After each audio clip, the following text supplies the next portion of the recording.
Good morning once again, ladies and gentlemen. We want to look at our lesson today on waves. Okay, so this is a new topic on waves, and today we want to look at wave motion, but just an introduction. So we'd want to begin by saying that a wave is a disturbance. All right, so we are saying that a wave is a disturbance. So what we are saying is a wave is a disturbance that transfers energy or momentum from one point to another without the particles in the medium traveling between the 2 points. I'm taking it again. It is basically a disturbance that transfers energy or momentum from one point to another without the particles in the medium traveling between the 2 points. So basically, all we are saying is that this disturbance we are calling a wave. This wave is a disturbance, and this disturbance transfers energy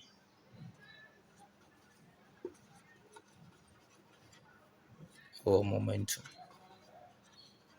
Okay, and this energy or momentum that is transferred from one point to another without the particles in the medium traveling between the 2 points.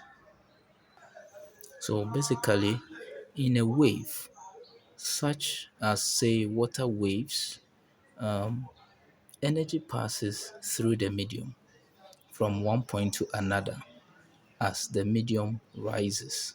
Okay, so the movement of energy allows the wave to work. Now, let's imagine that we have, say, a bowl of water. Then there is a floating body. Let's say there's a floating body. So, say this floating body is, say, a cork placed on the surface of the water, floating on the surface of the water. Now, what happens is that this floating body that sits on the surface of the water moves up and down with the wave, which means that the wave transfers energy to this cork. The wave moves the water up and down, but the water does not move forward with the wave. So, in other words, basically, all I'm trying to tell you is that only energy moves forward. So, say a stone is dropped. So, let's say that's a stone, and the stone is dropped in the water. We'll begin to see ripples created at the surface of the water. So, so a level of concentric creation of waves at the surface of the water. So when this happens, the ripples, okay, the ripples that are created on the water surface only causes this cork to move up and down the water. All right. But then what happens is that the energy of the wave will rather move forward. So basically, only energy of the wave moves forward. All right. That's what we are trying to say. That helps us to understand that a wave motion is basically a succession of pulses propagated with time from one region to another with energy transmitted in the process. So, a wave is basically a disturbance, but a wave motion is rather the succession of pulses that are propagated with time from one region of space to another with energy transmitted in the process. All right. So the wave motion, as we have said, is basically what we are looking at today. and we are saying that it is a succession. It is a succession of pulses, and these pulses are propagated. They are propagated with time from one region to another in space with energy transmission in the process. So when energy is transmitted in the process of the succession of the pulses, we consider that as a wave motion. The world is full of so many waves today. All right, so today we may have sound waves, waves on a string, seismic waves, electromagnetic waves, and mostly we are much familiar with electromagnetic waves, such as visible light. So, a visible light is an example of an electromagnetic wave, radio wave, TV signals, and X rays are all examples of electromagnetic waves. And all these waves have their sources as vibrating objects. So, mostly the source of a wave is a vibrating object, which leads us to narrow our definition or our understanding to say that before a wave can be created, there must be a vibration of an object. So waves are created only when objects vibrate. Yeah, so waves are created when a source of energy causes a medium to vibrate. So the vibration of a body or an object is the repeated back and forth or up and down motion of that body. So the repeated back and forth or up and down motion of a body is what we describe as a vibration. So this motion is the source of a wave.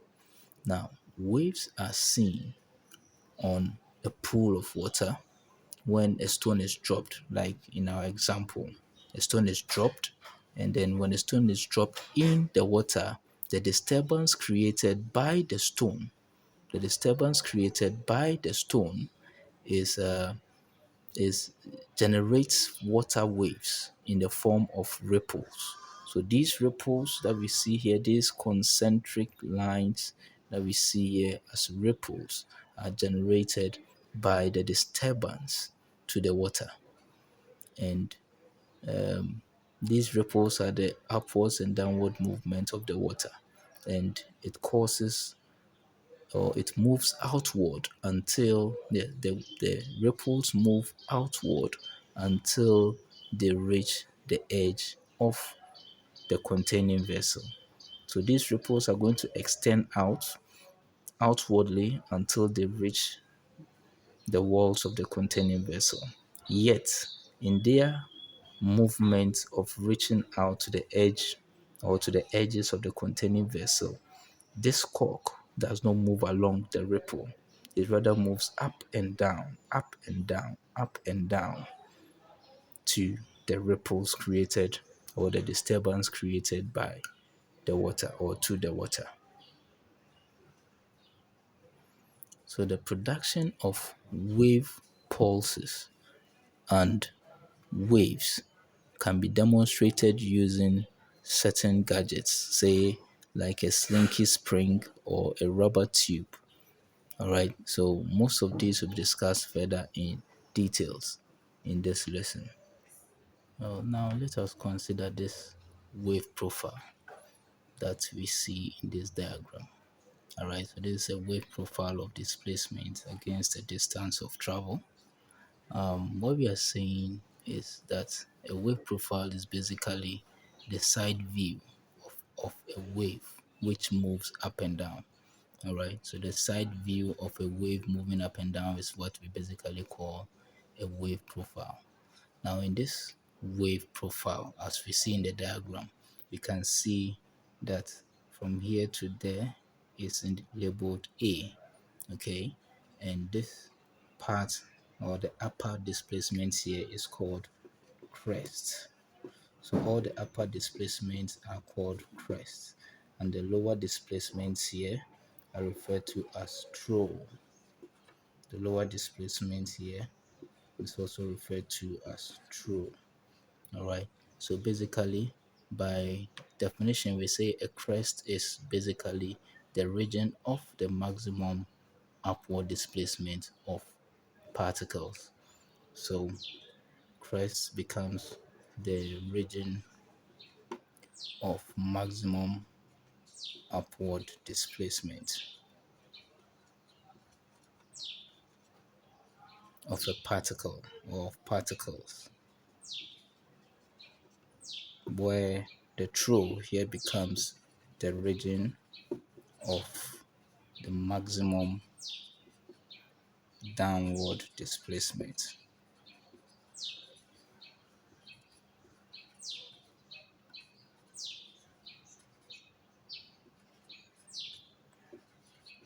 of particles. Okay, so let's take note of that. Whenever waves move up and down like that in the wave profile, the maximum upward displacement is what we refer to as the crest, and the maximum downward displacement is what we refer to as the throw. Okay, now every wave has some measurable properties, and I think it's ideal that we look at some of these measurable properties of a wave.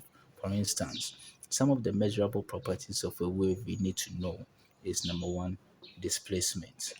Okay, so for a wave, there's a way you can be asked to know. You have to know the displacement of a wave. You will have to know the amplitude of a wave. You have to know the period. So some of the measurable properties of a wave I'm going to list right now. So one, displacement.